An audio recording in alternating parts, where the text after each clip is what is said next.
Hello everyone. So in this particular part of the video, I want to walk you guys through on how to customize Bootstrap styling properties. For example, like here, as you can see right here, we have been using this blue color, whereby this blue color is actually a predefined color when we make use of button dash primary or color background dash primary. So this particular primary is actually a predefined variable where when we make use of primary, it will be showing blue color. So what if we are able to make use of that particular primary, but we change the color instead? So that's what I would like to walk you guys through. So in order to customize all these predefined Bootstrap properties, we need to make sure to install Bootstrap locally, and that way we're able to make it the process of customization Bootstrap properties much more easier. So first of all, I have to make sure to install Node.js. So just go to Node.js download like here, and make sure you have downloaded and installed Node.js into your desktop locally. And once you have done this, you need to go to your VS Code, and in our code right here, all you have to do, just need to make sure to initialize this particular project with a package.json file in which we are able to keep track of all the dependencies that we download and install into our project. So in order to have that, we need to have npm init. We need to type npm init in this particular terminal. And once you click on that, you are able to have some questions to be answered. For example, like here, name, just type enter for all of this. Just click yes and okay, and you're able to have these two new files will be created. One is package.json and one more is log. And we're just going to be using package.json for this particular case. So as you know, we already have our package.json to be created. Next thing is I would like to download and install Bootstrap locally. So this can have npm install Bootstrap, and there you go. Once you have downloaded installed Bootstrap locally, you're able to find inside your package.json a new dependency will be created right here, which is Bootstrap version 5 like here. And besides that, on our left hand side right here, you're able to find node modules also being created.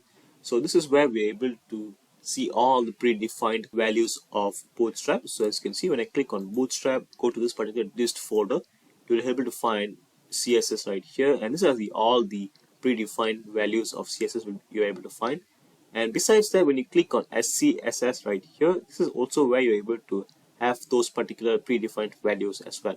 And specifically, if you go to variables.scss, so when we go to this particular file right here, and you'll be able to find is what I've been telling you about. This is where you're able to find the value for primary, and the value for primary is actually blue.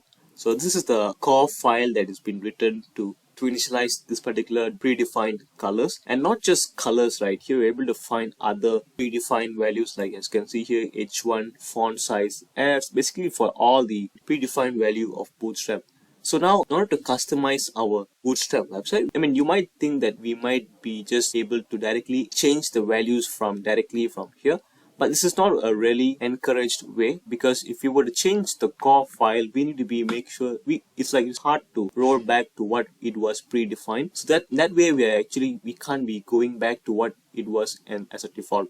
So in order to have something that we are able to change and remember the only thing that has been changed is that we are able to make use of SCSS or SAS file, and that way we are able to keep all the new values for the predefined styling properties. So let's actually create another new file, another new folder at the most root of your project, which says SAS. So inside our SAS folder right here, I have to create another new file called main.scss.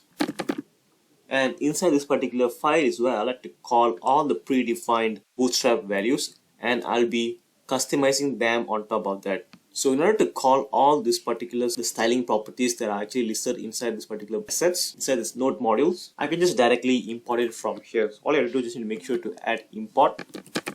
So just need to make sure that this particular file is actually pointing to that particular node modules with Bootstrap in it. So first of all, I like to have // like this, and of course just need to go for modules, node modules right here, followed by Bootstrap, and just look for SCSS, and finally we should point to bootstrap.scss. Now next thing is that where we are able to actually make use of all the predefined values. Now this particular file that I've chosen right here, which says bootstrap.scss, and it's actually placed inside our Bootstrap SCSS file, And this is basically the amalgamation of all this particular predefined values right here. So all you have to do just need to be, once you access this particular file, you're able to access the rest of them in the same file. So the next thing is that I can actually just override a new value to a particular predefined variable. So in this case, the styling properties that we usually use is the primary styling properties, where it actually refers to a blue color. So we can actually change the color from blue to other colors as well. So that way I like to call primary right here. So as you can see here, first of all, I like to label this to be this bootstrap. This is going to be the bootstrap initial values. And on top of here is where we'll be placing the new values, or you can just say custom variables like here. And the first thing I like to change is the primary styling properties. And of course, I need to make sure to be same like inside this variables file. So I need to make sure to copy exactly like this and just paste it right here. And inside here is where I like to paste that particular custom color.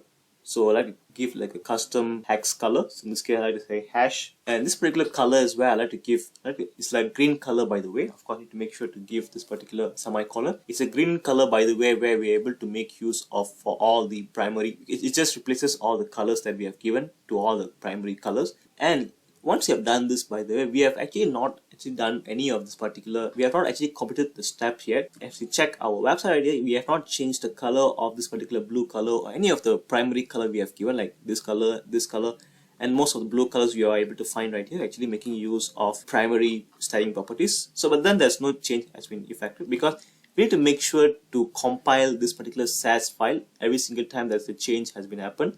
So in order to compile this particular SAS file, we need to make sure to install an extension called live SAS, just like this, and you're able to find this particular file extension should be downloaded and installed right here. I've already installed and downloaded already. And once you have already installed it, you need to make sure to restart your VS Code before actually moving on. And once you have already installed this particular live server, the next thing you need to go to your settings inside here and just need to type settings right here. Just need to look for, and inside the settings right here, you need to make sure to type live SAS format. And of course, once you have already typed this particular keyword, you need to make sure to go to this edit settings for JSON right here and click on this. And here I've already made some changes right here. All you have to do, just need to make sure to have this particular new object right here, I did right here, so that we're able to have it in this particular safe path to be /scss, and the extension name could be just .min.css. So what does it means is that once it compiles, it will be saving that particular compiled file CSS in a separate file called, it will be saved in this particular format under this particular folder, and that way we are able to have this particular compiled file to be saved inside our CSS file every single time, and we don't have to create it manually. So once we have done this particular changes inside this particular settings, or you just need to close all of this, make sure to save all the file. And next thing I like to do is actually I like to make this particular compiler, which is the SAS compiler, which we have just installed to run. So just click on this particular bottom part here, which says watch SAS, and once you start clicking on it, you're able to have this particular output will be generating. So as you can see right here, it says generated and it still says watching. And what does it mean is that actually it's compiling the entire file, and you'll be able to find a new folder called CSS has been just created. And inside here, you'll be able to find main.css followed by main.css.map. These are the two ways where we're able to have that particular compiled file to be stored. And once it has been already compiled, it will just save the latest changes inside this main.css file. And that's the basic idea of why we are making use of this particular SAS compiler. And once you have done that, next thing is you need to make sure to go to our HTML index.html. And this particular CDN link that we have placed earlier, which is actually pointing towards Bootstrap CDN link, we need to make sure to direct this particular link to this particular main.min.css file which we have just created. So all you have to do is just need to make sure to remove all inside href right here, and of course you need to point to this particular CSS file, and just need to go to CSS followed by main.min.css. And of course, we won't be needing any of this particular part of this particular CDN, which says integrity and of course cross origin. You don't be needing any of this. Just remove it. And of course, you're able to have this, just as long as you're able to point to this particular main.bin.css, you're able to have some changes to be made. So let's save this file and actually look at our browser.